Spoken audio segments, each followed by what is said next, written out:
Gross. This is Eli, the Frosty the Snowman. Is that because it's so freaking cold up there? Yeah, yes, up here in Minnesota where I reside, we've had a record-breaking blizzard this weekend. It's fucking middle of April. Right, that's we what's so had scary, over a right? foot of snow. Over a foot of snow. It sucks. But global warming is not real. Climate change. Global warming is a trigger word. We should change the name to pollution because that's what causes all this shit. Exactly, because this is not right. Because I realize if it's 40 degrees in Mississippi right now in April, obviously somebody else is suffering even more than we are. But I'm not used to this. I'm ready to walk, down the street in my shorts and flip flops and like that. But I can't do that because I can't operate at 40 degrees. Sorry, I can't. I know you wish it was 40 degrees up there right now. But that sounds tropical to me. I love that to be 40 degrees. Can't do it. Definitely not a foot of snow. I wouldn't be able to operate. But yeah, I mean, I can tolerate the winters pretty good, but it's fucking April, and I'm sick of it. I'm sick of shoveling. I'm sick of driving in it. I'm sick of trudging through, waist deep snow drifts and shit. That's right. Yeah, Maybe are we gonna skip spring this year or something? I mean. I like sundress season. I mean, can we get that started now or something? Oh, but yeah, we're going to start off with some bad news. Now, keep in mind, there's a lot of bad news going on right now, but you are in a safe space. So we're not going to talk about the other stuff because I know when people want to listen to us, they want to hear about the fun shit. That's what we're going to do. We're going to talk about the fun shit, but we do have to get escapism. It's escapism, and we want it to be escapism because it's you go everywhere else, you're going to hear fucked up shit, and you're going to hear more fucked up shit later on. But right now, after we get this little part out the way, then we're going to get to the fun shit. But we do have to pay respects for actor that just passed today. Of course, if you hear this, you're going to hear it. He's going to pass yesterday. R. Lee Embry. I did say that right, Eli? Yep. Okay. For those that don't know, that was basically the drill sergeant in Full Metal Jacket. If you don't know who that is, stop this podcast right now. Cut us off. Go find Full Metal Jacket. Go watch that. It's on Netflix right now. Is it? Yes. Okay, I didn't know that. Yeah. Matter of fact, watch just the first 30 minutes of it. It was the first 30 minutes of it, Eli. Yeah, where it's just the first scene. His monologue is classic. His monologue, but his entire part, maybe the first third of Full Metal Jacket. It's like the first half. Spoilers. It's like the first half of the movie. It's because the movie's about Vietnam, and it's about these soldiers who go through boot camp, then go through Vietnam, and he's the drill instructor who trains them in the Marines. Right, so. And honestly, his performance is one of the most memorable performances you'll ever see in a movie. Yeah, it's been parodied. That's what made him a star. Yeah. Yeah. I mean, because he was actually a real drill sergeant, right? Yeah, he was in Vietnam. Yeah. He was in Apocalypse Now. Actually, he was one of the helicopter pilots. Apocalypse Now. But okay, he's been a military. Who directed Apocalypse Now? That was Francis Ford Coppola. Francis Ford Coppola, and Full Metal Jacket was Kubrick, right? Yeah. Okay, just making sure. All right. But if you haven't seen, Full Metal Jacket's like a rite of passage. It's right. You are not allowed to listen to this podcast until you see Full Metal Jacket. You are not a man until you see exactly. Full Metal Jacket. Trigger warning. I understand you want to hear some nerd shit right now. No, fuck that. Go watch Full Metal Jacket right now because that shit is awesome. That shit is epic. That shit is memorable. It will change your life when you watch it. Yeah, my dad was in the Marines. And I saw it with him when it first came out, and he's like, this was right around when Oliver Stone's Platoon won an Academy Award. And he was he said he liked Full Metal Jacket better than Platoon because of the Marine Corps stuff. He said that was really accurate. Right. So it's almost like R. Lee Embry wasn't even acting. He was just playing himself. But because it was so authentic, you whoa, I've never seen that before, And from what I understand, a lot of the stuff he did improv. I mean, he just made up some of that dialogue. Yeah, who wrote this stuff for him, right? Yeah, I mean, such the most memorable movie quotes of all time. Now the thing is, I've never been in the military. I'm not, in the army, anything like that. But I was in the marching band. I know it's not quite the same thing, but But So was I. I was in a marching band. okay, but when we were marching, we used to quote the same stuff they used to quote in Full Metal Jacket. So marching back to the field. So like I said, the movie is a game. Mama and Papa were lying in bed. Mama and Papa were lying in bed. Oh yeah. Oh, but there was another. Me personally, I thought there was another breakout performance he had. You may disagree with me on this, Eli, but I'm gonna say it was another breakout performance he had that honestly he stole another movie. Okay. I'm gonna say Texas Chainsaw Massacre. Oh, that's right. He was in the remakes. Yeah, he was in the remake. He was in the remake of Texas Chainsaw Massacre. To me, he completely stole that movie. Like, I know Leatherface was the bad guy. To me, Arlie Embry was the one that stole that movie. Yeah, he was good in that. Yeah, so yeah, and plus, if you hear him, he does a lot of voiceovers and a lot of movies like that. Like, you might not see him, but his voice is so iconic. You might hear his voice and stuff like that. And he always used to just pop up every now and then and stuff. Yeah, Toy Story. He was like the little army, the Green Army men, the voice of the sergeant of the yeah, you'll recognize his voice. Yeah, I think he was in one of the Transformers. Like, he wasn't in it, but his voice in Transformers, like, when the army was getting guns and shit like that, and you could just hear him in the background. Get your guns, get your ammo. No, it was X-Men. It was X-Men he was in. That's right. Okay. Yeah. Yeah, I think I do remember that. Yeah, like, you hear his voice, you're like, that voice sounds familiar as hell. But then I look at the credit, it was him. Yeah. Yeah. So they didn't get a guy. Like, he was in a lot of movies. So from Full Metal Jacket on, he became like Full Metal Jacket was like the one that launched him. I mean, he had bit parts before that, but Full Metal Jacket launched his career. And he was in Seven and so many movies. Yeah. Yeah, and honestly, I think Texas Chainsaw Massacre kind of, reemerged him in people's minds too. Like, it kind of gave him like a second career. Yeah, because they made a couple of those movies with him. And he was in both of them also. The first was good. The second one kind of sucked, but yeah, he was still good in it. So that's my opinion. Yeah, but like I said, rest in peace, Arlie Embry. Yeah. So can we get to the fun stuff now? Yeah. Yeah. Well, let's get to the weird stuff now. All right. I know you people have been looking at TV. And I know you see some fucked up shit, but I do want to just talk about one thing that kind of, relates to all of us. And let's talk about Facebook for a second. Let's talk about Mark Zuckerberg and the stuff he's going through and stuff like that. And Eli, did you get a chance to check out any of the trial he was on? I was actually watching it live for a while, and then it was taking so damn long that I got bored. But I just watched like YouTube clips of it just quickly and just seeing what they were saying. And because I know they were saying it was like 14 hours, like the first day or something. They would just ask him questions and questions. And it was just stupid questions too, man. And that's what saved him. What is the internet? Like, right. And that's why you kind of understand that these senators and these Congress stuff like that, they're old. They don't understand how the internet works. That's why I keep asking them all these stupid ass questions. And the funny thing about it is that the question was asking them like stuff that we could answer, like you and me could answer. But Zuckerberg was like, I don't know. I don't know how you do that, So he was just playing like, if you're gonna be dumb, I'm gonna play dumb, because the guy is smart, the guy's a genius. Yeah. But he's playing. Just like the one question that I thought was funny was when somebody asked him, like, do you think people should trust their personal information with you instead of the government? And he's like, yeah. That's why I don't understand why. Somebody made somebody made like one of those Thug Life videos of that. Like, it's hilarious, man. And then they're getting. But here's my thing about Facebook. I think Facebook did get a little bit too big for its own good. I understand it started off with good intentions, but yes, it is like a major component of national security. Like some other company, I'm not going to name names because, like I said, we're not going to go that direction politically wise, but some companies could hack Facebook and get all of our information because all of us are on Facebook. So it could be very dangerous for all of us. Or if somebody is, and the thing is, they're saying that even when you delete your information is still on there. Yeah. So that pic, you sent, it's still out there.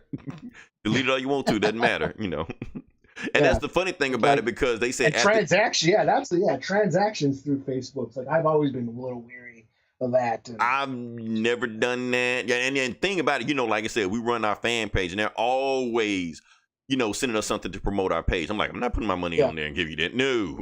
Yeah. Boost your post for $3. Like, that's all right. Right. Every 5 minutes, it's another boost your post. No, the whole thing is a racket. That's how they make their money. That's why we can be on Facebook like that. But it's so much stuff, and my thing about Facebook is that I think it did get a little bit bigger than what Zuckerberg expected to be. I didn't think he was going to be responsible for the private security of the civilians of America, because like I said, they could. That's how we communicate with each other. That's how we talk to each other. And if something happens to Facebook, that would cause, mass hysteria. You just can't cut us off like that right now, because that's what we're used to. Yeah. Like, how am I going to get hold? Like, yeah, when my Facebook account got shut down over my racist Redskin post, and then I couldn't get a hold of you. I was like, damn, I had to join Twitter to get a hold of you. Right. But that's another thing about it. It's funny that they're going after Facebook because they have this information, but Facebook is nothing when you look at Google. I mean, think how much information we have on that.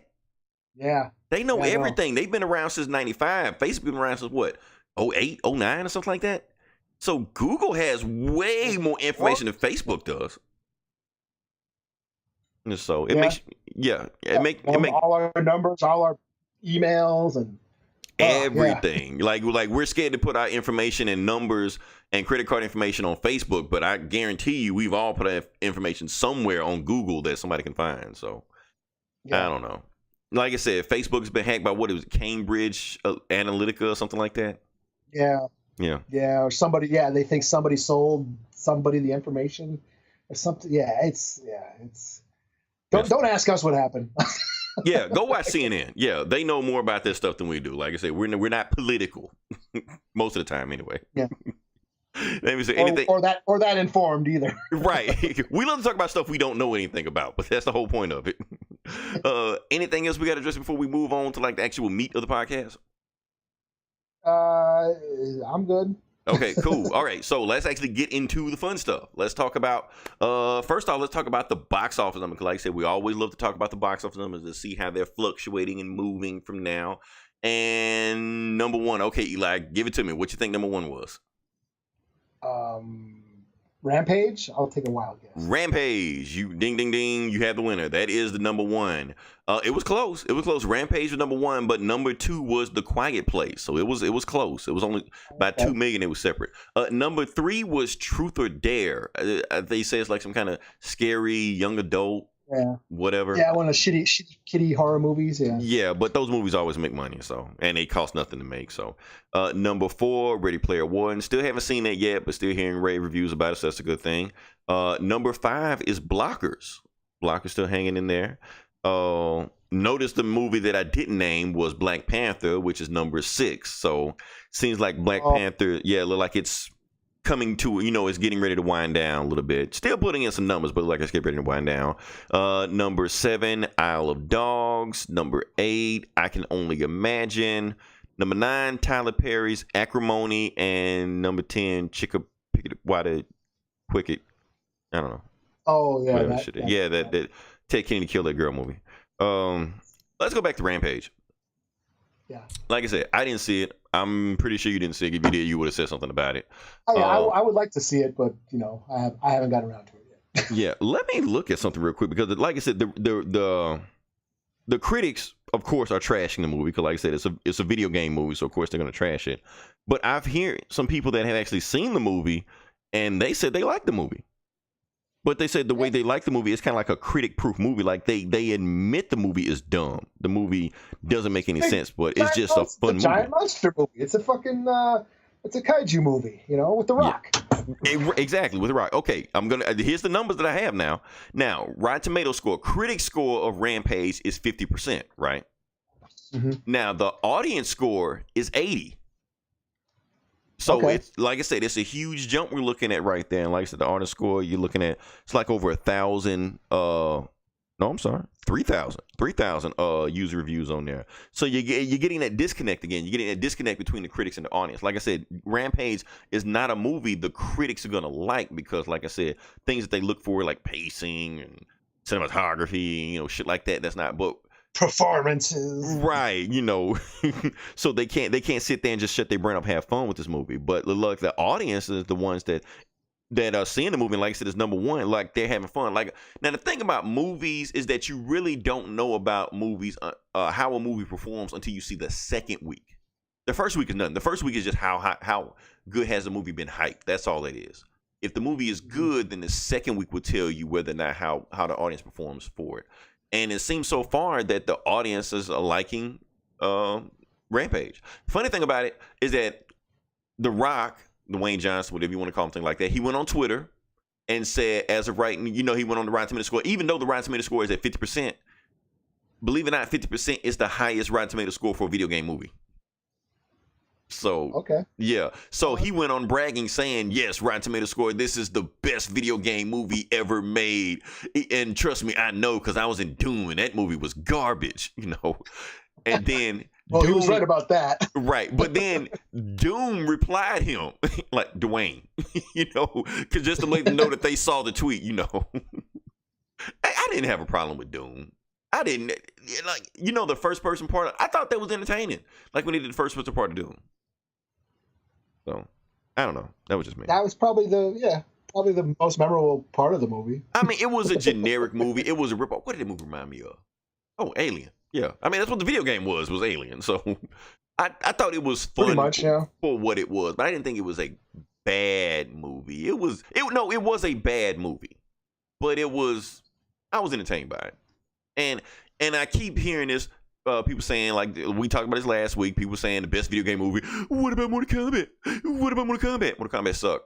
Stop bringing up Mortal Kombat. It was a bad movie. Now, was it an entertaining bad movie? Yes, you could say it was an entertaining bad movie. Did it have a catchy soundtrack? Yes. A catchy soundtrack does not make a good movie. I will go on the record and say part 2 was better. I didn't have a problem. Here's my thing. I didn't have a problem with part 2. I thought part 2 and part 1 were really on the same level. I didn't really see that much difference. Yeah, I thought the second one had better, fight scenes, as far as choreography, I thought they were what and what. I thought they were like on the same level, but people kept making, part 2 was trash. Part 2 was terrible. I'm like, what was so bad about what was so good about part 1 and so bad about part 2 when they were almost the same movie? That's the part that I don't understand. Yeah. I don't know. That's why I keep hearing about this mob mentality. Like, people just hear something and then they just repeat it whether they believe it or not. It didn't make any sense. Oh, they heard Mortal Kombat was a good movie, so it was a good movie. Mortal Kombat sucked. Sorry. Mortal Kombat 2 sucked. Sorry. I'm sorry, Eli. But they suck, but I'm just saying. But like I said, I think they suck equally. It didn't seem like Mortal Kombat was some classic. It was not a classic. It was not a good movie then. Yeah. But like I said, you get into this mob mentality. People just start pairing and start, repeating the same stuff. Like, look, I'm gonna give you a perfect example, like what you just said, The Last Jedi. Oh yeah. Yeah. People have gotten their minds it's a bad movie, so they're just gonna repeat it's a bad movie. But when you ask them why it's a bad movie, they can't give you a reason why it's a bad movie. Oh, because Luke's didn't go Super Saiyan, with some shit, Ray wasn't a Snoke or whatever, some shit, some stupid shit. No, that's not why. It's just a bad movie. Right.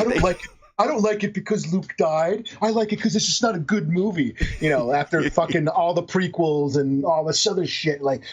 Right, but this is where they draw the line in the sand. This one, not Jar Jar Binks, Yeah. No. Yeah, Vader going no. Yeah. They could, that was cool, but all of a sudden, they can't handle, Leia using the Force also. No, it's just long and boring. Like, shit. Revenge of the Sith. Have you watched that lately? I can't make it through without falling asleep. Right. But people like to just or trash. Attack of the Clones. Right. I mean, all of those prequel movies. I'm gonna give you an example. Now, this is my unpopular opinion, Eli, but I'm gonna give you another example. Justice League. Now, look, we reviewed Justice League. I'm not saying Justice League is the greatest movie of all time. It's not.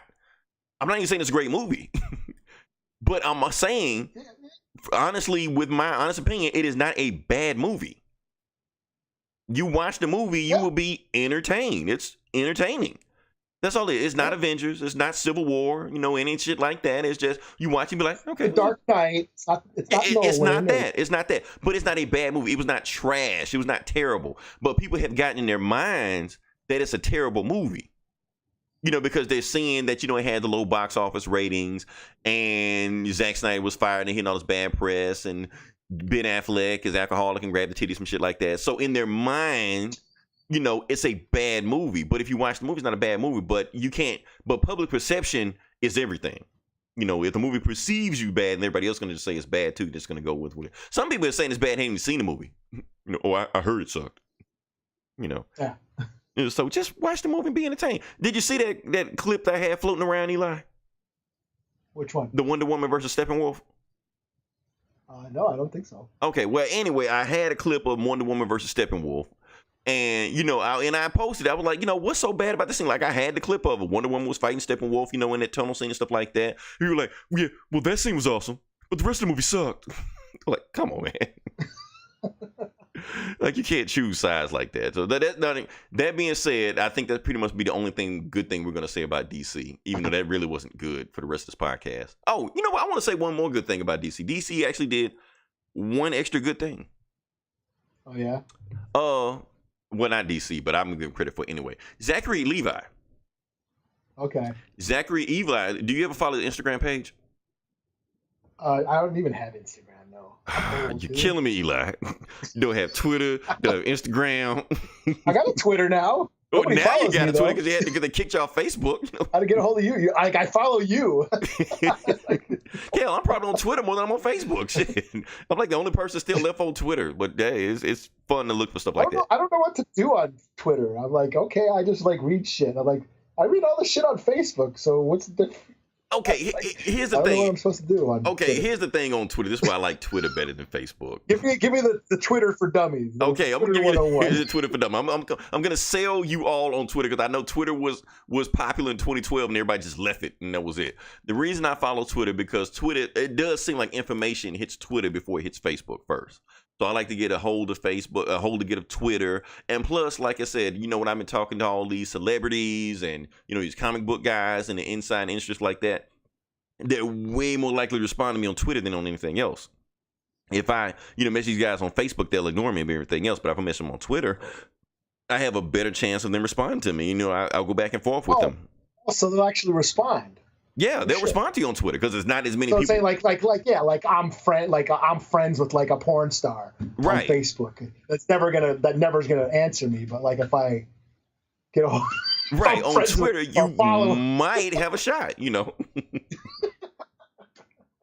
So there you go. You want to talk to your favorite porn star? Talk to her on Twitter. So, but that's my thing, and just the information flow of it. Like I said, I do think the information hits Twitter before it hits Facebook. A lot of celebrities like to go on Twitter first and say stuff, and then it goes to Facebook and hit big. So I just like to get ahead of the information first. That's what I like about it. If Twitter is not user friendly, like talking back and forth to you or talking to my friends like that, Twitter isn't as friendly as that as like with Facebook, but it is when you want to just talk to or even this. Another reason I'm on Twitter because Twitter is easy to cipher information that you want to get to. For instance, Black Panther was out, right? Black Panther was out, so I can just do a search of Black Panther and just get a synopsis of what people think about Black Panther. What they're saying about Black Panther. And you might get some good stuff, might get some bad stuff, but it's more condensed and it's not just your friends you're listening to. It's everybody. Everybody's out there just tweeting. Or if you're watching a TV show like Agents of S.H.I.E.L.D. and shit like that, you're tweeting in real time. You can see what everybody is saying about it at the same time. So it's like some big message for them that everybody's there. So that's why I like it. It's cool. So Facebook, Twitter, different. Instagram, I can't fool Instagram, but I was talking about Instagram, wasn't I? Okay, now here's why people get on Instagram. Because of Zachary Levi. Type? You said what now? So they don't have to type anything? That's one thing because this. Here's the thing. I'm going to break down social media for you. Eli, Facebook is for old people. Yeah, I gathered that. We're old. So Instagram is for Instagram, Snapchat, that's for the younger generation. Most of them actually don't even have Facebook. the reason they don't have Facebook because they know their moms and their dads and their aunts have Facebook, so they don't want to be on there with them. So they like to be on Instagram so they can and Snapchat so they can talk to each other. But and then there's another reason on Instagram also and Snapchat because, like I said, there's nothing but pictures, nothing but talking. And Zachary Eli decided to take advantage of that because he decided to take a picture of his shirt off on Instagram. And, just to show off his Shazam bod. You're right, show off his Shazam bod. So he had like a before and after pic. He had one pic, he had like the bird chest and he was all skinny shit like that. But then he showed the new pic and he was all tanned. And okay, he had, I'm trying to say accentuated pecs. I'm trying to find the best way to say this, but yeah, you said it. Without saying he's hot. The best way to say without saying he's hot. Right. The best way to say that, I'm trying to find the words to say that, but basically, yeah, you took words out of my mouth. So some people still complain. They were like, oh, well, he's still not big. Okay, so he's not John Cena size. No, he wasn't that. He's not even Henry Cavill size, But compared to what he was, yes, it's an improvement, Like I said, I'm heterosexual. I'm straight. I'm just saying the guy, what I'm trying to say. I'm not going to say it. He's hot. Yeah, he's hot. I'm not going to say he's hot, Yeah. Wait, tomorrow will be Monday, right? So technically, yeah, that's Eli's Man Crush Monday. So, but that's the thing. It's funny that Zachary Levi is going through all this stuff, and people are, you can almost say people were body shaming him, But why is it okay? But why is it okay for people to do it with him? But when you do it with Gal Gadot, when people saying all that crazy shit, people were saying this and that and saying you shouldn't do that. Like, why can't we as fans just admit, okay, this character doesn't look like that character, the character doesn't look like that character? Like, why is it okay for us to body shame Zachary Eli but not body shame Gal Gadot? Not saying, we should body shame either one of them, but why is it's okay for one area and not okay for the other? Like, because nobody came to Zachary Levi's defense saying, oh, you shouldn't body shame, I don't know. That's my thing. But can we move up to the fuck up that DC did? What did they do now? Okay. And I'm pretty sure all the fans have seen this. Apparently some photos of the new Titans live action show has been leaked. And and the photos that were leaked were not flattering for anybody. There were photos of basically three characters, photos of Beast Boy, Raven, and Starfire, and none of them looked comic accurate at all. Oh, and there was a picture of Dick Grayson also, but he just looked like random white dude, so it's like whatever. I think he was drinking coffee or something like here. But the other ones, everybody got upset about them, and it came to be a pretty big deal. People were latching insults. They got to the point that the Starfire actress actually came out and she posted on Instagram. She wasn't naked or anything like Zachary Levi, but she decided to post on Instagram, making this long post about basically saying that the stuff that people were saying about her wasn't cool. There was a bunch of racists. There was a bunch of bigots. And like I said, we know how the internet works. There's probably some people that just took it too far, Yeah. And then, whenever somebody says take it too far and you got these other people over here saying, well, I'm not, just because I don't like it doesn't mean I'm racist. Nobody was calling you racist. It's okay for you not to like it and say you're not racist. She wasn't even talking to you. If the shoe fits, wear it. She was talking about the real assholes that were saying racist shit. You know racist shit when you hear racist shit. Yeah. So that's who she was addressing, not, racist. That's like the N word for white folks. Like right. you can't offend white folks unless you call them racist. Right. Like the last thing you can do is say racist. Like, you can call racist. You can call them cracker or honky or mayonnaise monkey all you want. They'll I never heard the last one. They'll laugh it off. But if you call them racist, that's when they get all bent out of shape and start they get pissed off and they act like somebody shot their kid and got away with it. You call me a racist?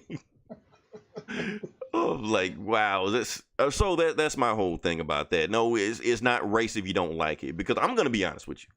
Now, look, like, I'm going to say something about, the whole casting thing like that, but I have no problem with the actress. Like I said, I think I seen her in one thing.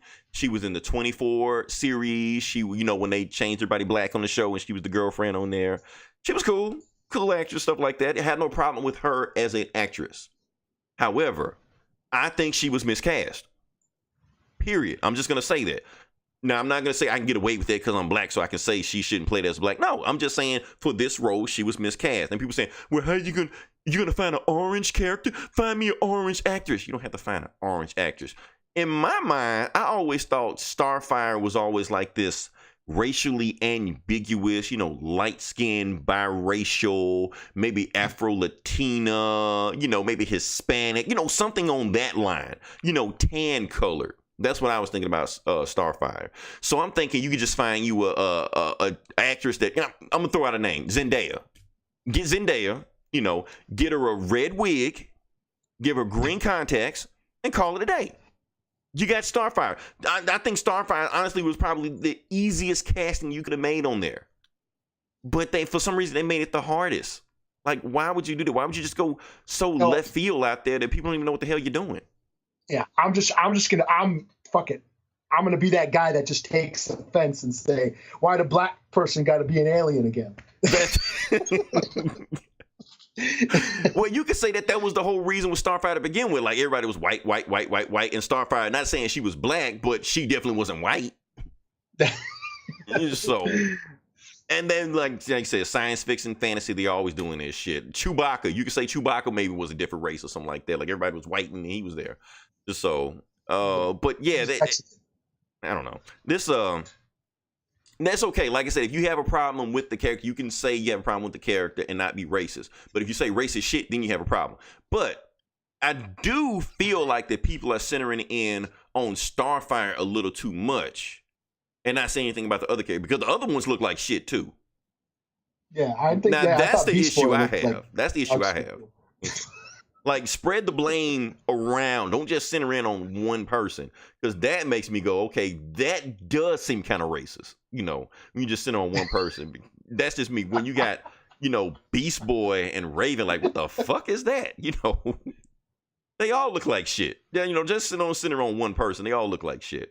So that makes me really not want to watch the show. I'm just like, nah, this show looks like shit. I have no problem with that. And then you got these other people like, well, maybe you should just wait for the show to come out and then judge for yourself. Like, no, I don't have to do that.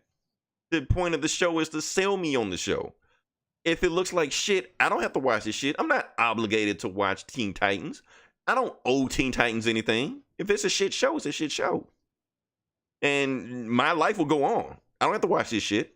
I don't have to talk about it on this podcast. We got so much other shit to talk about. We don't have to talk about Teen Titans. Yeah. So that's how I feel about that. It's so. Now, what is this? Is this supposed to be on?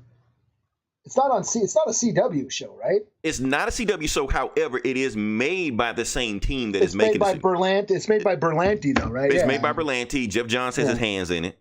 So that kind of makes me wonder too, because like I said, you got the same CW hands on the show, and for the most part, the CW shows they take liberties, but they keep the core of the character. Like okay, Green Arrow doesn't act like Green Arrow, but they made some changes, but it made sense for what they were doing.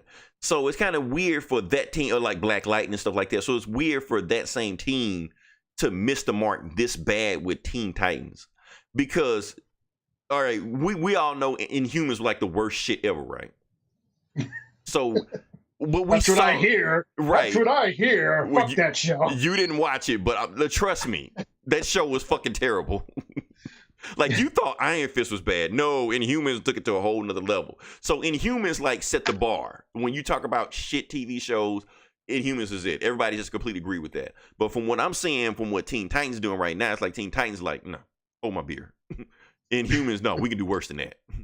So they're trying to be the new low. And I'm thinking if Greg Berlanti can make all these good shows over here, there's no way that Teen Titans can be this bad. So yeah, I'm going to wait for the trailer, but I don't see how they can make Starfire work. Because like I said, I feel like she was miscast to begin with. And now you got those other folks saying, well, don't worry, they'll fix it with CGI. They're not going to fix this shit with CGI. First off, we're talking about DC. Have you seen their CGI in their movies? And you think they're going to fix that shit on a TV show with a TV show budget? Fuck out of here. That's just not going to happen. And they're not going to paint her gold. They're going to paint her gold. She would have got another actress to begin with. Or she would have been gold in the picture that we saw. So, like I said, this looks like a tragedy waiting to happen. The show looks like it's going to be complete ass. And I don't know how they plan to fix it. Now, maybe if the trailer comes out and I'm sold on the trailer, I will completely admit it. I will say, hey, I was wrong. I was too hasty on this. But if the show looks bad, if the trailer looks bad, I'm not going to mention it. We're just going to just skip past the shit, just move on to something else. So, yeah. Because I never gave a fuck about Teen Titans anyway. I never read that shit. Teen Titans Go fucking suck. Fuck Teen Titans. I don't care. The show is just some other shit. I've been reading the latest Teen Titans run. I was all right. Which one have you read? Have you read Titans or Teen Titans? No, Teen Titans. I'm reading like Starfire and Beast Boy and all that shit, and Damien's the leader and shit. They got Aqualad and Kid Flash and. Okay, because I know one team got a white Wally and the other team got a black Wally. It's my lame attempt to be in touch with today's youth. It's written by like some 40-year-old dude though, trying to write for teenagers. Hello, young youths. So yeah. I don't know. We can move past that. Shit. I guess we already at the video game section. All right. Yeah, let's talk about the video game section. Like we actually have, I guess, some stuff we can talk about in the video game section that's pretty popular. We heard actually stuff that I can contribute this time. Yeah. You usually when I talk in the video game section, you usually like fall asleep, go smoke a cigarette or some shit. But now you actually, going to participate in the conversation. So yeah, let's go with it. First thing we're going to talk about is, for those that don't know, there is this guy named Billy Mitchell. Eli, I'm gonna let you take over this because I know you know more about this than I do. Okay, yeah, Billy Mitchell. He is one of the first celebrity gamers. He kind of made his name scoring the highest scores on the classic arcade video games back in the early '80s. Games like Cat, Pac-Man, Centipede, the old coin-operated. For those that don't know what an arcade is, he broke the record. Yeah. For those that don't know what an arcade is, they used to have these areas in the mall. And if you know what a mall is, you go Google that shit. And used to put a quarter in, and that's how you used to, play. So that's how you played Xbox. Right. You had to put a quarter into. You'd actually leave the house to go to a place to play video games. Talk to your friends in person. Yeah, without cheat codes or DLCs or shit or microtransactions. You had to go to the arcade and play your game on the spot and get that good right there. Standing up, no pausing, right? No saves. But with other guys standing behind you waiting for you to die so they can play next. Yeah, so they can get next. Yeah, they got next. But so Billy Mitchell, he was one of the old, he broke the record. He was like in the Guinness Book of World Records for having the highest scores in a bunch of the games, most notably Donkey Kong, which is considered to be one of the hardest video games ever to play. And not many people have reached the end of the game. Now, back then, when you beat a game, you didn't go to credits. No, the information in the circuit board would just run out. And when you reached that far, they called it the kill screen, where the game would automatically just shut down. That's how good he was. He could reach the end, and the game would just shut down because there was no more information in the memory. So he was one of the first people to reach 1 million points on Donkey Kong. And about 10 years ago, they actually made a documentary called King of Kong. It's actually a very good movie, very well made. And if you're a retro gamer, if you're into retro anything, check it out. It's a really good movie. Where this guy basically was trying to beat Billy Mitchell's record, and his name was Steve Wiebe. He was like some school teacher from like Seattle, and he had his own Donkey Kong machine in his garage, and he would basically set up a video camera on the video game screen and just basically play the game. And it takes like 3-4 hours to get to the end. And so he submitted his score. He was the next guy to reach 1 million. And the documentary's about that. It's just been released that Billy Mitchell his score is now in dispute, that they did some investigations into it, and they're basically saying that he didn't beat Donkey Kong on an original Donkey Kong machine, that he used an emulator, some sort of copied software. So basically his score is not official, and that he's no longer the record holder, and the title now goes to Steve Wiebe, the other guy.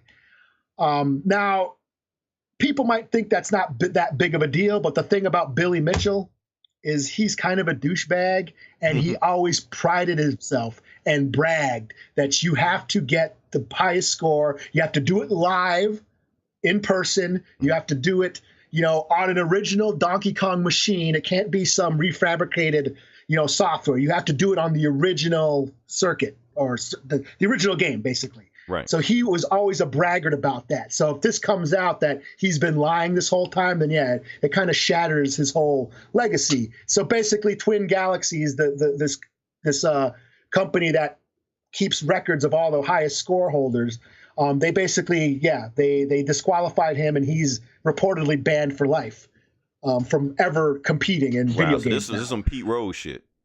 Yeah. And since then, he's actually released a statement. There's a video on YouTube where he's saying, I've been investigated my whole life. This is just the same old crap happening for the past 30 years. And once again, we'll prove it, and again, and blah, blah, blah, blah, blah. But from what they're saying, like, they're watching the videos of his tape, because you have to send in footage of you playing the game. Right. They're saying the movements, some of the movements on that the graphics make aren't from an original Donkey Kong game, that it has to be some sort of emulator. So he's not using an original Donkey Kong game. That's really some bullshit there. So this guy made a documentary, got paid off the documentary, probably made money off all kind of endorsements. Yeah, his whole life. His whole life, right? Yeah, and didn't do the shit. Meanwhile, the guy that really did this shit, nobody even knows his name. Like, everybody knows Billy Mitchell. Well, not everybody, but Billy Mitchell. But nobody even knows the other guy. And he's the one that really has the record. Yeah, and he's actually, back when G4, for those who remember G4, that old TV show, they actually had an attempt where Steve Wiebe was going to attempt the Donkey Kong a Million on live TV, but he didn't make it on live TV on that time. They were broadcasting it live one time. He didn't make it, though. So wow. But he has made a million. Just not a live performance of it. So. That's really, because the thing is, even if they take away the score, you can't give them that time back. You can't. Yeah. Oh man, that sucks. You think people would, when they get to that point and they pride themselves in the stuff, you think they would have some kind of honor about themselves. But like you said, the guy was a douchebag to begin with. So yeah, I hate that happened. Yeah, King of Kong. Check it out. It's a good movie. It's not on Netflix, is it? I'll probably check it out later on if it is on Netflix, but or YouTube. I'm sure. Try to see if it's on. YouTube. Yeah. I'm pretty sure the whole thing is on YouTube. Everything's on YouTube. So yeah, that sucks. Next thing we can move on. We can talk about God of War. Like I said, what's the day? The 15th, 16th, something like that. God of War comes out on 4/20. So some of you gamers that like to participate in some other activities, you're gonna have a good day. And not only that, but the CEO of Xbox, Phil Spencer, not Microsoft, but Xbox, Phil Spencer actually congratulated God of War, because God of War has been getting like 10s out of 10s and perfect scores left and right from pretty much every single site they've been saying, it's going to be this great game, stuff like that. And Eli, here's the thing, I love the God of War games, and I've played all of them. I've played a few. I thought they were fun too. Yeah, and plus this game is also based in Norse mythology. So the other one games was in Greek mythology. This is in Norse, and like I said, if you're a comic reader, you love Norse mythology. It's like it's a must, So I'm curious to see with that, but at the same time, I'm kind of wondering about the game, because it looked like it's taking a different, gameplay direction. It looked like it's too different from the other games I played before. It's making me kind of nervous. So I'm going to wait till I see some Twitch stream, because I don't have a PS4. I don't have PS4 at all. And I was actually waiting to get a PS4 for either God of War or Spider-Man when it comes out. But I got to wait to see what they do with this game before I'm sold on it, because here's what I'm scared of. I'm scared they're gonna do it like another Uncharted. Now here's what let me finish what I'm gonna say with that. Now Uncharted is also a game that get 10s out of 10s and perfect scores and all that crap and shit like that. Here's the thing, Uncharted is damn near nothing but cutscenes. So it's plenty of action, graphics are perfect, you know, the voice acting is cool like that. When you actually playing the game is kind of boring sometimes. The platforming fucking sucks. You're rock climbing and you're jumping and shit for like hours and hours and hours on end.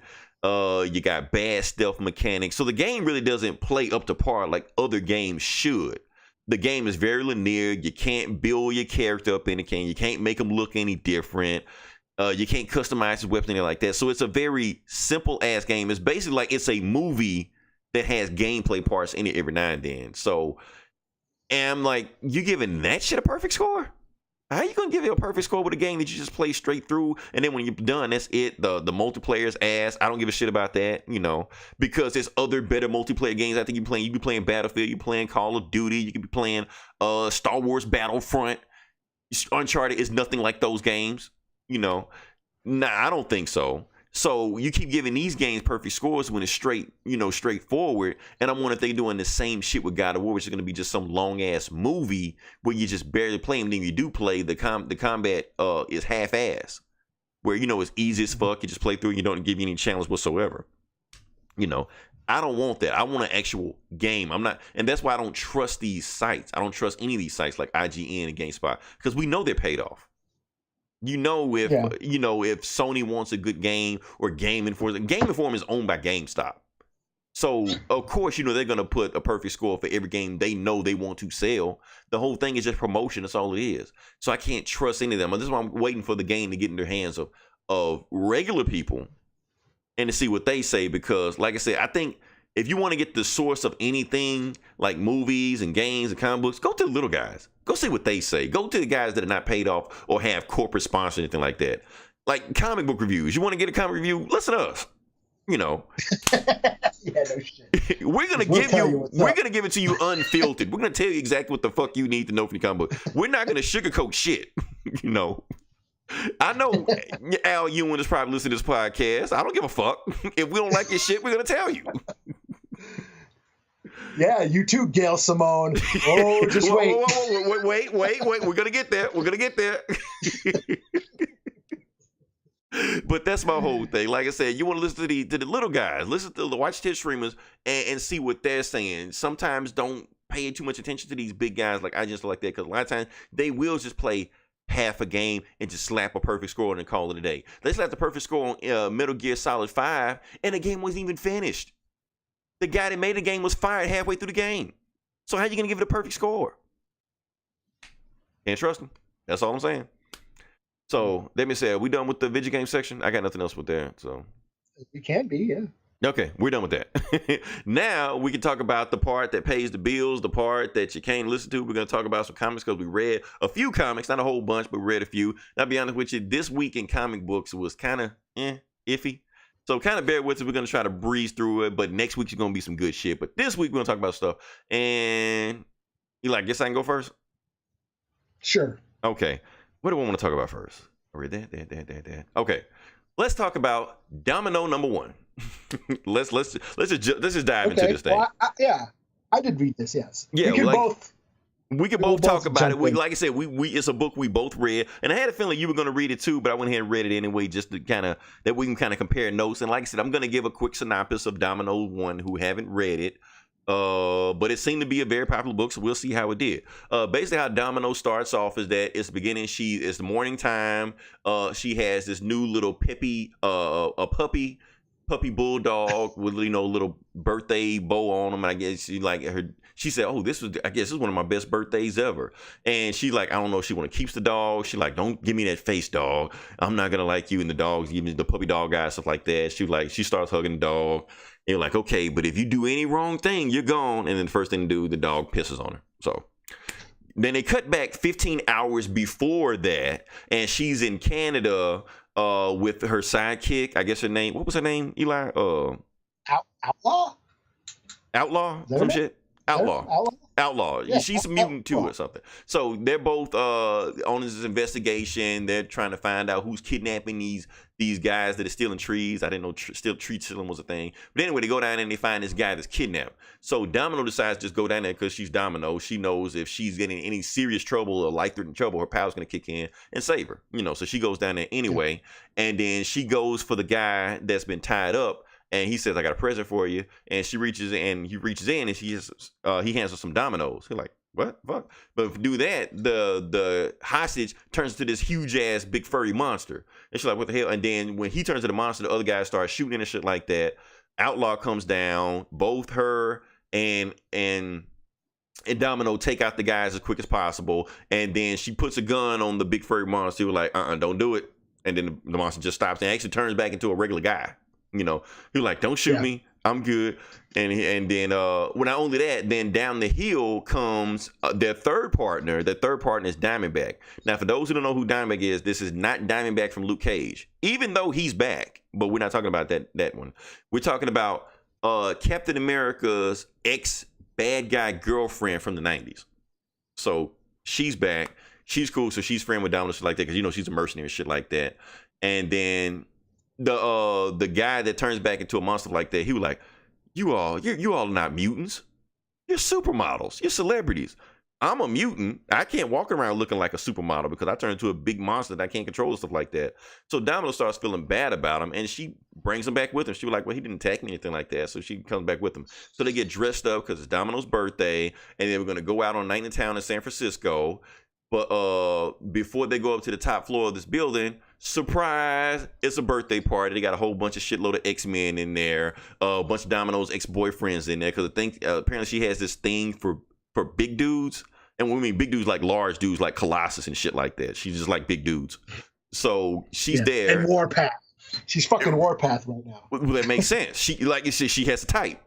Because Warpath is some big brolic motherfucker also. So Deadpool shows up. Deadpool is at the party also. She's like, "I was gonna get Air Supply cover band, but they only had Air Supply," so I said, "Fuck that." So I got your other favorite band, and it's Dazzler.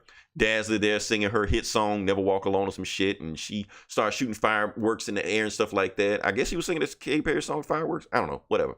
So is that what that was? I was wondering. I was like, I was reading the lyrics. I was like, I don't recognize these lyrics. Is this an Air Supply song? I don't think it was an Air Supply song. I don't think it was a Katy Perry song, but it would have made sense if it was a Katy Perry song. She gonna do fireworks and shit. That's my thing. Suppose.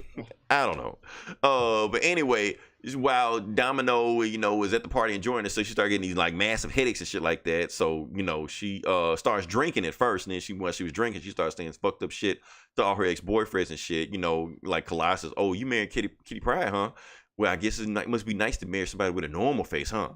So they decide to take her away from the party. Diamondback decides to have a lay down and then show her birthday present. The birthday present was the little puppy dog we saw first, and the puppy dog name is Pip. Pip apparently is what you call the dots on the domino, I guess. I don't know, some shit. Yeah, that's what I hear. That's what I hear. I never heard it before. I thought they were referring to. I thought they were referring to Pip the Troll, but I don't know. I guess that's what. Yeah, I didn't know that either. I didn't know that either. I guess it's a thing. So anyway, Domino decides lays down. She's hugging the dog, stuff like that. She's in her bra and panties because remember, this is a comic book designed for adolescents and 14-year-olds, whatever. So while she's laying down, this old dude comes in there with this like tall redheaded chick. And you're like, "What the hell are you doing in here?" He was like, "I can't get you a birthday present because it's my birthday too." So he throws her a gift, and she opens the gift, and it's a broken domino. She's like, "What the hell is going on here?" And then the guy says, "Topaz, can you take care of this?" And she realized that Topaz was the one that they've been after the entire time. And Topaz just like kicks the shit out of Domino, And Domino's like, "Okay, my power's like she was controlling the. Yeah, she was controlling the wolf guy, the monster dude. The monster dude at first, yeah. What was his name again? I don't know. His name was something, but yeah, she was. Yeah, she was controlling him, kicking the shit out of Domino. Domino like, "Okay, my power's gonna kick in eventually." So she started reaching for a gun underneath the table. Underneath her bed because she know her power's gonna kick in. Powers never kick in. Topaz stomps on her arm, breaks her arm. She's like, "Uh-oh, something's not right here. My power should have kicked in better," because she can feel it when her power's kicking in. And Topaz lifts up in the air, and the old dude right before. Topaz does the final blow. She's like, "Oh, Domino, happy birthday." Throws out a window. And Domino's just fall out the window. "Ah, where are my powers?" And that's how the book ends. So, Yeah. It was good. Let me ask you this, Eli. Have you ever read a Gail Simone book before? Yeah. I don't know. I don't know how I feel about this. It Yeah, was. And I get what you're saying. I mean, I'm not a Domino fan, you know, so I just kind of took this as kind of like whatever. But I will give her that she did provide a cool perspective, a cool voice. I like the voice of Domino in this book. Because I've never read like a book where they gave Domino personality. Remember we talked about this like last year sometime. I was like, she's just some assassin chick, but this actually gave her a personality in this one. Yeah. You know? Yeah, and I enjoyed that inner voice that she had. Like it was like she was witty. She was kind of like kind of Deadpoolish or Harley Quinnish with that, something like kind of like that. I thought she had an interesting voice. You know, I just felt like the comic was a little, dare I say, girly. That's the word I was going to say. That's the exact word I was going to say. It's like even if I didn't know it, sexist or misogynist or anything. I was going to wait for you to say it so I can blame it on you. because I did feel like if I read this book and I didn't know a woman wrote it, I would. Yeah, a woman wrote this story. I could tell because it felt like with the puppies, the puppy and the girl trip and foofy shit. Yeah, and they kept saying how they love each Dazzler. other. Fucking Dazzler. Dazzler is there, and I'm like, because here's the thing. Okay, like I said, I've never read a Dazzler's comic. I've never read. Yeah. I always seen girls reading Dazzler. Now here's the thing. Now I'm not saying there's nothing wrong with a female protagonist comic book, but the last comic book I read with a female protagonist was like in the 90s, and it was Catwoman. Now let's just say Catwoman wasn't written for women. Catwoman was definitely written for 14-year-old boys. And hey, I had no problem with it. I liked the book. But this story, you could tell it was written for girls, by girls. It definitely felt girly. Like you could hear like some Katy Perry in the background while the book was playing, because that's what I kept hearing. Because it just Selena Gomez like that, because that's what it felt like. It didn't feel like High Octane Ash. It didn't feel like a Rob Liefeld comic. They really wanted There was a birthday party where all her ex-boyfriends showed up, and it's an episode of fucking Gossip Girl. You know what I mean? Actually, it reminded me of another female book I read, Mockingbird. Okay. Remember Mockingbird? Like a couple years ago. I never read Mockingbird. No, I never read it. You heard about it. Trust me, you've heard about it. Yeah. It was a couple years ago that she was on the cover, asked me about my feminist agenda. Oh, yeah. That one, yeah. It was also written by, I think, whoever's writing Captain Marvel right now. She's writing that. So she got in big trouble for that. Everybody was attacking that book. Get rid of that shit, stuff like that. So, Eli, let me ask you this. And I think we're really going to get in trouble with this one. Do you feel this? Yeah, ask me. I'm going to ask you, right. Do you feel this book was SJW-ish? Oh, really? Do you think it had an agenda, I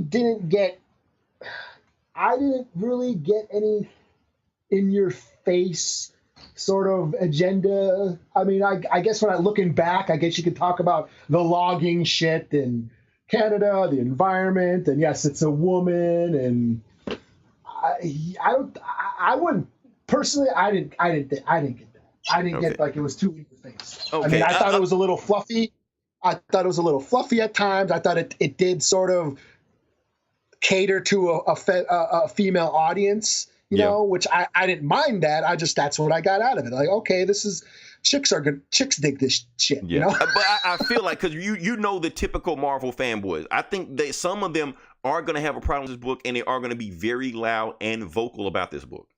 I think so. Yeah, I think they're specifically going to read this book just to tear it apart. Yeah, I mean, I guess now that you think about it, you say that, I guess there is some stuff in there, but I reading it, I didn't get that. It wasn't too, Yeah, I mean, she didn't attack a man or anything like that, or she didn't say feminist. I mean, she didn't take it that far, like that. But it did feel like this book was told from a woman's perspective. It did feel like that. Yeah. You know, instead of that being was catered fine. for And fan service. You know? Yeah, and I thought that was fine. I didn't mind that. I'm like I said, I'm not a Domino fan, but you know, I'm just like, you know, I have just a very sort of paraphrased view of what her powers is. So when she's actually explaining her powers work in the book, I thought, wow, I was like, I didn't know that. I thought she was just good at shooting shit. Yeah, I didn't know that luck was on her side the whole time, and how she explains, oh, like sometimes something will happen and it'll just save my life. And it's not just about, I just thought she was a good shot. You know, I mean, I knew about the luck powers, but I never read a book where they actually explained it to that detail. You know, a lot of times I read the book, they forget she has the power. You know. Yeah, and that's what I liked about it. Like I liked that the inner voice that she had, and to Gail Simone's credit, she did a good job doing that. You know, was it a little foofy and fluffy and girly? Yeah, but yeah, that's I'm a dude. What do you expect? You know? And you know, at the end of the day, I guess that's okay. If you're gonna write a book that's dedicated, you know, that's catered to the female demographic, I have no problem with that. You know, I hope you know, girls or women or anything like that do pick this book up. They might like this book a lot better than we did. You know, because at the end of the day, I don't think it was a bad book. I don't think it was, but I did feel like this is not a book that I would normally read. This book isn't written for me. That's how I felt. You know? Yeah, I mean, I was interested. Like, oh shit, her powers are gone. I think I might check out number 2 just to find out what happened. So, but we already know she lives. But we already know she lives because at the very beginning of the book is what happens after, you know, the morning after. Oh yeah, that's true. Yeah. So it's like okay. But yeah, I mean. You know, it's just the journey. That's how does she get there? You know, I got you. So I mean, yeah, I mean, I didn't think it was a bad book, but yeah, it had some, you know, quality, you know, a little bit of it that I thought, yeah, it was all right. Okay, okay, put a score on it. I'll give it a 3 out of 5. You know, I thought it was okay. I'll say 3.5 out of 5 because. At the end of the day, the book did make me feel like Domino was a fleshed out character, which I've never felt like that before. Yeah, same here. Yeah, I understood where she was coming from. I never gave a shit about her. Yeah. Right. You know, and I thought it was a good job. Like Gail Simone did a good job at providing that voice, providing who she is, you know, and giving her a wit and like a charisma. I mean, she's got this sort of sarcastic. You know, like I said, I was comparing her to Deadpool. She's got a sarcastic wit, right? That I enjoyed. When she comes off kind of hard sometimes, but sometimes she comes out kind of soft also. Now, when she started crying with her girlfriends when they were looking at Dad, I was like, come on, okay, you're going a little bit too far with that one, but you know. But yeah, I mean, just in the first couple pages where she's talking to the dog, like, hey, I can't take care of you. I'm a mercenary. I go around the world killing people. I don't have time for you to take care of a puppy. You know, and then the dog looks at her. I'm sorry, that first panel, that is something a guy writer would never write. Yeah. That's how I knew, like, okay, I see what Gail Simone is doing here. So yeah, but it was like interesting exposition. You know, it was cleverly written. Like, okay, now I know who this character is by her talking to a dog. Right. You know? Like she's trying to be like, you know, she's caring, but at the same time she's trying to be tough, and she's walking that line. You know, so yeah, I don't know. We'll see. Yeah, like I said, it was a little too girly for me. But hey, I'm a dude, and if you got anything to complain, right? I'm used to when I read. Do it over Twitter. Do it over Twitter because I don't have any followers. Right. Tweet Gail Simone. See, I'm used to Catwoman in the '90s, where you know she fights and her costume gets ripped every other page. You know, so he's just fighting in broad panties by the time the fight is over with. Yeah, that's the type of comics. It's like what's going on in the Witchblade comics. You know, they revamped Witchblade, and she's like walking around in t-shirt and jeans. It's like, why do I want to read this? Right. Oh, some of this shit works, some of it don't. So I don't know. What book you got, Eli? I'll let you go next. I got Giants #5. Okay. So this is the Valderrama brothers, written and drawn by the Valderrama brothers. Been digging this book. This is the last one in this story. Basically, it's a kaiju story. You know, we've been a lot of that lately going on with Pacific Rim and now the Rampage movie. Hey, they're hot. This book, kaiju, giant monsters, have destroyed the Earth. The remnants of humanity have been living underground in these subterranean cities. These subterranean cities are ruled by street gangs, and they're kind of warring for turf and territory. And the Amber Noir. Amber Noir, is that how you say it? Amber Noir. It's basically kaiju shit, I guess. It's like something from the kaiju's body. I just think it's a turd. Anyway, the kaiju shit, it has abilities. It's like an energy source. It provides energy, but also the gangs use it for weapons. So, and these street gangs have been fighting over it. Well, these two brothers, Gogi and what's the other guy's name? I can't remember the other kid's name. Anyways, these two brothers, or these two friends, they are trying to join one of the gangs, and they decide to go to the surface to find some Amber Noir so they could get in good with one of the gangs. They go to the surface. Of course, they get attacked by a giant monster. Shit happens, and one of them gets fucked up. The one kid thinks he's dead, so he just leaves him and goes running. He ends up getting rescued by people that are living on the surface. It turns out there's a bunch of people who figured out how to live on the surface, plant food and basically coexist. Not coexist with the kaiju, but they're able to fight them off. They're able to survive despite of all these giant monsters. So he starts, living with these people on the surface. Turns out the other kid, he was not dead. He goes back to the underground with this big stash of the Amber Noir, and he, basically gets in good with the gangs, ends up, climbing the ranks of the gang and all that shit. Meanwhile, up top, the kid's surviving, figuring out how to survive on the surface. The other kid from the underground goes up top to find some more Amber Noir, and that's where they find each other. The two homies find each other again. So that was like the last issue. This issue picks up where they're fighting. The one kid's like, "You left me for dead. You're a traitor. All this shit. You turn your back on your people from underground and all that." So they have it's sort of like this has been coming to a head. Their conflict has been coming to a head. They have a fight. They fight it out. The other kid's like, "Well, we hated it down there. We can survive up here." All that. The kid's like accusing him of being a traitor. And while this is going on, one of the kaiju are fighting. There's monsters fighting, and the roof collapses, and the kid's like holding on to the other kid. He's like, "Hold on, I could save you." But the other kid's like, "No, I'm going to go after the Amber Noir," and decides to let go and go after the kaiju shit. It ends up dying. So that's kind of, how the book ends. And I dug on this story. It was a lot of fun. I'm a fan of Godzilla and all that. And what really got this book is the characters, making, because, when you watch a Godzilla movie, you don't give a shit about what's going on with the humans. You just can't wait for the last half of the movie for the giant monsters to start tearing up the city. Right. Or Transformers. Yeah, or Transformers. You don't give a shit about what's going on with people. But this book made me care about what was going on with the characters. I liked the world. I liked the fucking settings that the characters were in, the whole conflicts between the characters, the street gangs and all that stuff.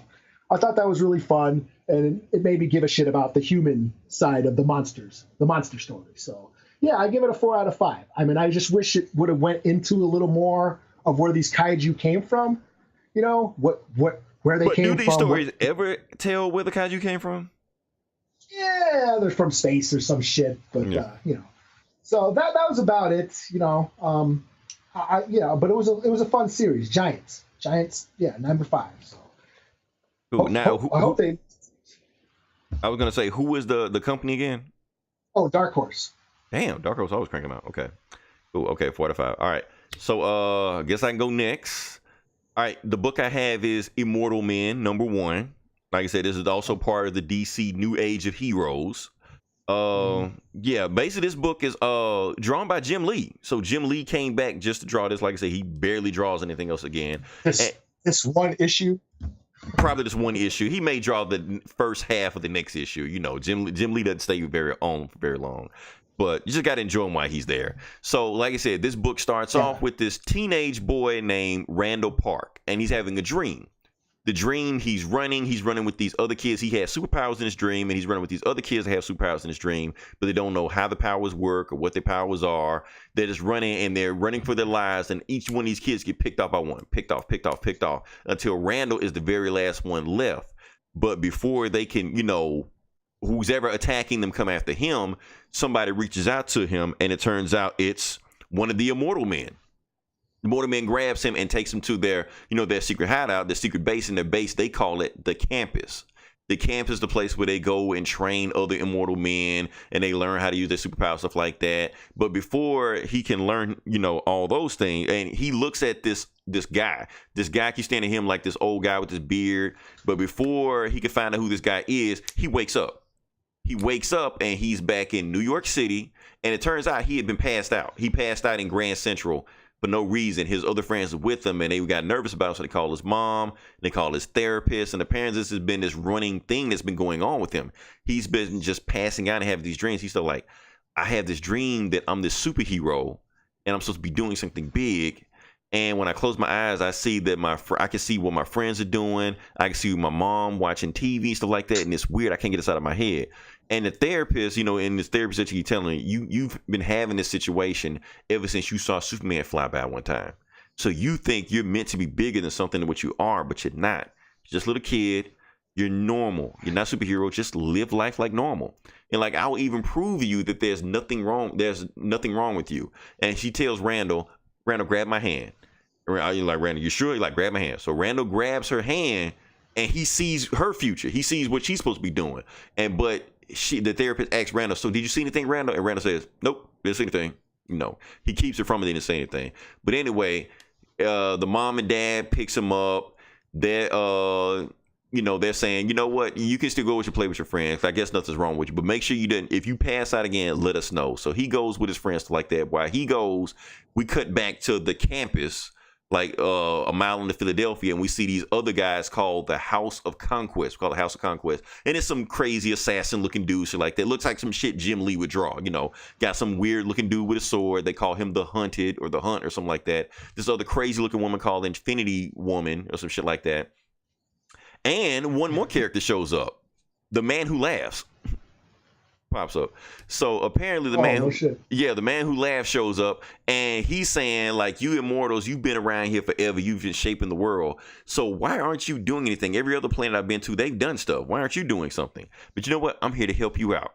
We're gonna find out what the immortal man is doing, and we're gonna put a stop to it. And they basically going around killing all the immortals they can. And they pull up this picture of Randall. They're like, this is who we need to find. Apparently the mortal man has done something to him and put him in action, so we need to find this boy and kill him. That's what we need to do. So while they're doing that, we go back to Randall. Randall's on the subway. He's talking to his friends. They're talking about some Call of Duty, some shit like that. And he see that same guy that he saw in his dream with the thick beard. He sees him in the subway. And this guy goes into the next train, and Randall gets up and leaves his friends and goes follow after him. And when he follows after him, he sees the guy again, but the guy turns into these like huge monsters and shit like that. And they're like, we tricked you. The mortal man is not here, but we know he had in contact with you, so we just want to lure you out so we can just kill you right now. So right before they can kill Randall, these other guys show up. These other weird looking dudes. One dude can fly. One dude's like a wolf dude. You know, the Jim Lee shit, you know. And they fight these guys off, shit like that. And Randall looked at them, who are you guys? And like, you know who we are, Randall. We're the Immortal Men. And the book ends. So, yeah. So this didn't feel like a DC book. It felt like a 90s Wildstorm Jim Lee image book. That's what it felt like. And it read like one too.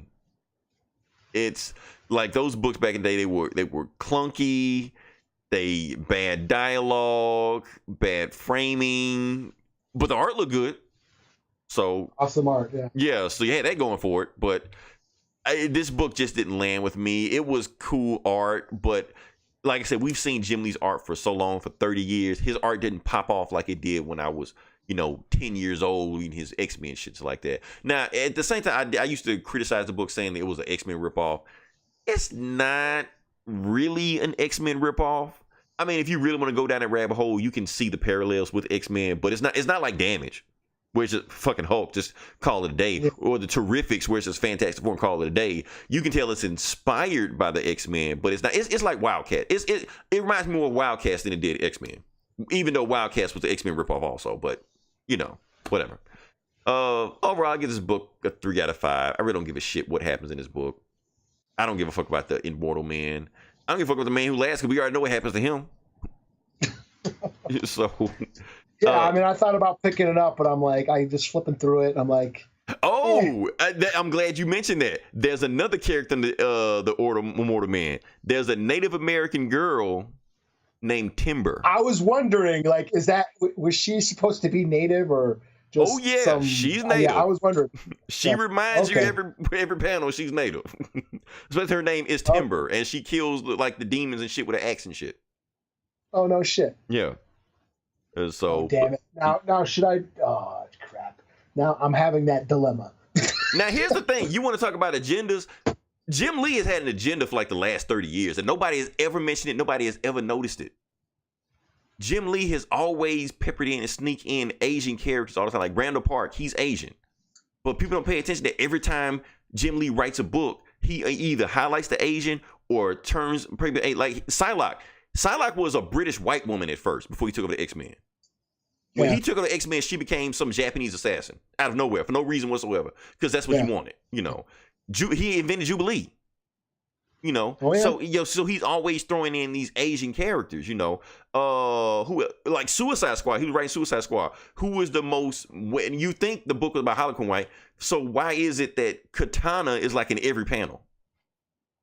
He made sure that she was the one kicking ass every time. So you're like, okay, Jim Lee, I see what the fuck you doing. You're not fooling anybody. You get mad when when Reggie Hudlin or Dwayne McDuffie sneak in black characters, but when Jim Lee's always sneaking in Asian characters, it just flies by everybody's head. But he's been doing this shit forever, and nobody ever pays attention to it. That's because ninjas are cool, man. Ninjas are cool. He's always got a ninja in his book, so. So yeah, but it's a 3 out of 5. I really don't give a shit what happens in book 2, but I just wanted to read it just because of whatever. Do you have another book, Eli, or? No, that's all I got. A Domino and Giants. Okay, so I guess I'll Giants. Yeah. I guess I'll do my last book, and once again, it was my favorite book this week, and I'm gonna do Avengers: No Surrender. And yes, Ryan, our boss, says I talk about this book way too damn much, but I don't care. Because I feel like no matter how good or the bad books we read every month, I know Avengers is going to be a constant. I know no matter what, I'm going to get at least a halfway entertaining, decent book, no matter what other shit I read the rest of the week. So anyway, going on with the Avengers, no Surrender. Basically what happens at the beginning of the book, shit, I forgot already what happened. Oh yeah, so we see Quicksilver is chasing after this little thing that, the last time that's turned everybody into crystals and stone shit like that. He's trying to chase after, but he can't reach it because it's so fast, even he can't catch it, even though he's running like a picosecond or some shit like that. Anyway, the skies are lighting up, lightning hitting every single part of the world. Earthquakes popping up right now because the Challenger has came to Earth. Matter of fact, not only has he came to Earth, he's came to Avengers Mansion, landed right on top of it. So they're like, oh shit, the Challenger's here. And the Challenger's like, yes, I have killed the Grandmaster. He's dead. I won the contest. And he loved Earth, but that was him. I don't give a shit about the Earth. But I tell you this, I want somebody to worship me for the God that I am. So I want all you Earthlings to worship me for the rest of your life, which is a God going to be about the next 5 minutes. And I want you to, and if you need a God to call me Grandmaster Prime. Don't push me because I'm close. No, that's Grandmaster Flash. But anyway, so when he shows up, the Avengers like, oh shit. Because Voyager knows who he is. He's like, oh shit, if the Challengers are here, this is bad. This is really, really bad. And somebody needs to go and stop him. And as soon as they see that, somebody crashes right through, somebody jumps right through the roof, smashes the roof, like that. Like, oh, who was that? And then Jarvis goes out, yeah, that was Dr. Banner. He saw the Challenger and he got a little upset. So when he got a little upset, he wants to go beat the fuck out of the challenger. So he just jumps right through the roof, lands right on top of the challenger, starts beating the fuck out of the challenger, like, you should have left me alone. Just beating the fuck out of him and shit like that, because he's pissed off that the challenger brought him back to life because he wanted to stay dead. And the challenger, looks up and he's got like this black eye, nose busted up. He was like, you hurt me. Like, how the fuck did you hurt me? So he hits Hulk one time, right? Punches Hulk into space. And while Hulk is flying off the planet, he's laughing the entire time because he thinks the shit is funny. Now so Hulk's gone. And the rest of the Avengers like, oh shit. Okay, well, we kind of needed him, but oh well. But they actually got worse problems on their hand, because whatever the Grandmaster Prime is doing, he's fucking up the entire planet. But the Voyager's like, as powerful as he is, he's not powerful enough to destroy a planet by himself. There's obviously something else going on. On the Grandmaster's ship, he has something called the World Engine, which is basically what's keeping the Earth rotating and spinning right now. So if that thing gets destroyed, there's nothing keeping the Earth safe. So we have to send all the Avengers that are available to go to the Grandmaster's ship and save as much as they can. So what they do is, okay, this thing is falling apart. What we need to do, we need to get 2 Avengers. We need to get 500,000 gigawatts of joules to power it, keep this thing powered up. So you got Living Lightning and you got Thor, and it's gonna be just enough to keep it going. But the thing is, this rotating thing is keep spinning around the world. We have to make sure it keeps spinning, and that effort is gonna take a Herculean effort to keep going. So everybody turns around and looks at Hercules. Hercules cracks his knuckles. He was like, don't worry, I got this. And Joey's like, no, you don't got this. You may be strong, Hercules, but you're not strong enough to lift the planet. And then Sunspot like, oh, here's where I come in. And he takes off his glass and he was like, wait, Sunspot, you're not. Sunspot like, I'll be your Hulk for today. And they're like, Sunspot, you're not nowhere near the Hulk's level. He was like, well, if I take my restrainer off, I will be. He's like, but if you take your restrainer off, your powers might kill you. Yeah, it probably will. But for the time being, I'm the strongest person on the planet. So until I die, I'm going to use that to push this planet. Hercules is going to push this planet. So when I'm doing all that, Quicksilver comes back to the Avengers mansion and he tells Wanda and everything what's going on. He tells Scarlet what's going on. He like, Wanda, I'm trying to catch this thing because there is something out there that's keeping all the other Avengers in this crystal stasis. You need to do something to boost my power up so I can be fast enough to catch it. And Wanda's like, I can do that, but if I do that, I don't know what my powers might do to you because they're unpredictable. He was like, don't worry about that. I have to catch this thing, otherwise, so we can free the other Avengers, because otherwise we have no chance, because the Grandmaster's out here fucking up everybody else. So we got to do something. So Wanda does her magic voodoo shit and stuff like that, and he starts getting all powerful and stuff like that. So he starts getting in, like, the racing stance, like right before you start, the sprint. He gets into position, and she does her little voodoo shit and like that. She like, I love you, Pedro, and he's like, I love you too, sister. She like, now go. And then he goes off. He starts running faster than he's ever ran in his life ever before. He starts running. He finds the little thing that's flying around, and he's finally able to catch it. He puts his hands on it. He catches it, and he keeps telling his story. He was like, I wasn't able to catch you before because I wasn't strong enough on my own. But I'm not by myself. I'm not alone. I have a team. I have the Avengers. And then they show a picture of, Thor and Living Lightning working together. And it shows Sunspot and Hercules working together, because that's what the Avengers do. We're stronger as a team because we work as one. They show the other Avengers getting their ass whooped by the Grandmaster, shit like that. So he catches the thing. He finally catches it. But when he catches it, he disappears. And Wanda can feel his presence going on. And she starts crying, shit like that. Oh, Pedro's gone. He's dead again. But even then, all the other Avengers that were in stasis mode, like Black Panther and Captain America and Spider-Man and Daredevil and Squirrel Girl, I guess, I don't know.